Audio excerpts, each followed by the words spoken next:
Corsair fait face à la crise comme l'ensemble des compagnies aériennes depuis maintenant de nombreux mois, mais on a su s'adapter, réagir, se réformer. Vous êtes le directeur commercial de Corsair, donc vous êtes venu nous annoncer de bonnes nouvelles en Guadeloupe. Mais avant, je vais vous poser une question que tout le monde se pose. Comment se porte Corsair actuellement ? Et Corsair est dans une très bonne dynamique aujourd'hui, donc on a beaucoup de projets à faire valoir effectivement et pour mettre en avant le développement de notre réseau, l'ouverture de nouvelles lignes, l'arrivée de notre nouvelle flotte, donc l'amélioration de notre produit lié aussi à l'arrivée de cette nouvelle flotte. Et le développement aussi de l'emploi localement. Donc c'est toutes ces bonnes nouvelles effectivement que nous sommes venus partager aujourd'hui. Donc Corsair fait face à la crise comme l'ensemble des compagnies aériennes depuis maintenant de nombreux mois, mais on a su s'adapter, réagir, se réformer, se restructurer pour faire face à la crise. Donc aujourd'hui Corsair est armé effectivement pour faire face à cette crise et entend continuer sa marche en avant avec le renouvellement de la flotte d'une part et puis un programme très riche vers la Guadeloupe pour tout l'hiver. Alors qu'est-ce qui a changé ? On pourrait dire qu'il y avait le Corsair d'avant et le Corsair d'aujourd'hui. Qu'est-ce qui a changé aujourd'hui pour les clients qui n'ont pas encore vu cette nouvelle compagnie ? Alors ce qui change d'abord, c'est notre réseau. Le Corsair d'avant, nous avions une flotte composée de 747 et de 330. Nous avons sorti les 747 pour faire face à la crise. Et nous sommes passés sur une flotte exclusivement composée de 330. Et ça nous permet de privilégier la qualité de notre programme, c'est-à-dire le nombre de fréquences que nous opérons toute l'année par semaine. Donc le premier effet, effectivement, c'est la qualité de notre programme et le choix que nous offrons à nos clients en termes de, évidemment, jours de fonctionnement, mais même choix horaire quand il y a plusieurs vols par jour, puisque nous aurons toujours un vol quotidien tout au long de l'année et jusqu'à 2 vols par jour vers Paris en pointe, et notamment cet hiver. Donc ça, c'est déjà une nouveauté parce qu'on améliore forcément la qualité de notre offre et la possibilité, par la multiplication du nombre de fréquences, de construire son itinéraire, y compris pour de la connexion vers la province, parce que nous avons une offre aussi, arrivée à Paris, de connexion notamment avec le train. Et quand on multiplie le nombre de vols, forcément, on augmente les opportunités de connexion et donc l'offre de qualité pour les Guadeloupéens qui souhaitent se rendre dans l'Hexagone. Ça, c'est le premier aspect. Le deuxième aspect, c'est que nous développons des vols directs depuis la Guadeloupe vers la province, donc vers Lyon et Bordeaux. Donc ça, c'est aussi une amélioration notable de notre offre. On est les seuls à proposer des vols directs vers la province et c'est un succès depuis que nous avons lancé ces vols, la commercialisation en juin. Le succès ne se dément pas et on voit qu'il y a clairement un vif intérêt pour avoir des vols directs vers la province. Donc ça, c'est le deuxième aspect de l'amélioration du Corsair. Le troisième aspect d'amélioration, c'est l'amélioration de notre produit. On investit notamment dans le renouvellement de notre flotte. Comme je l'ai dit, nous avons déjà 3 Néo en flotte, un 4e arrivera mi-novembre, un 5e en avril 2022. Donc avec l'arrivée des Néo, on franchit un pas supplémentaire dans la qualité de notre produit. La qualité est reconnue aujourd'hui dans toutes nos cabines, business, premium, économie.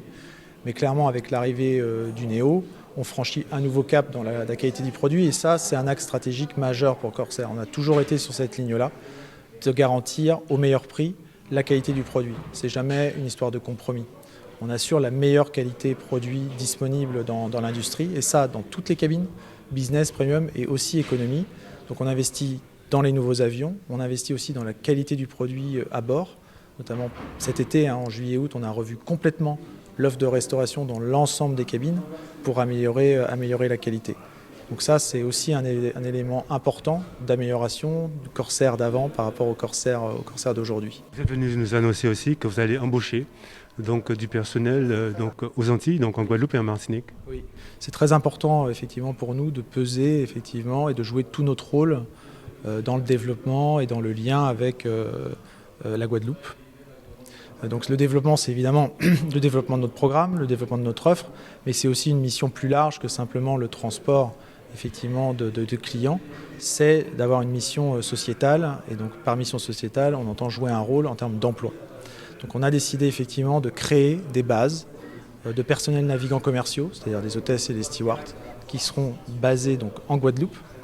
Nous allons faire 40 recrutements d'ici 2023. On a déjà commencé les recrutements, on a déjà 12 candidats qui ont été retenus et que j'ai eu le plaisir de rencontrer la semaine dernière avec d'autres membres du comité exécutif de Corsair pour leur souhaiter la bienvenue et pour aussi insister sur toute l'importance que nous plaçons à la fois dans ces recrutements basés en Guadeloupe, mais aussi sur l'importance que nous plaçons dans l'impact de ces rôles-là sur la qualité du service. C'est un élément essentiel pour nous. Quand on parle qualité du produit, on parle siège, on parle restauration.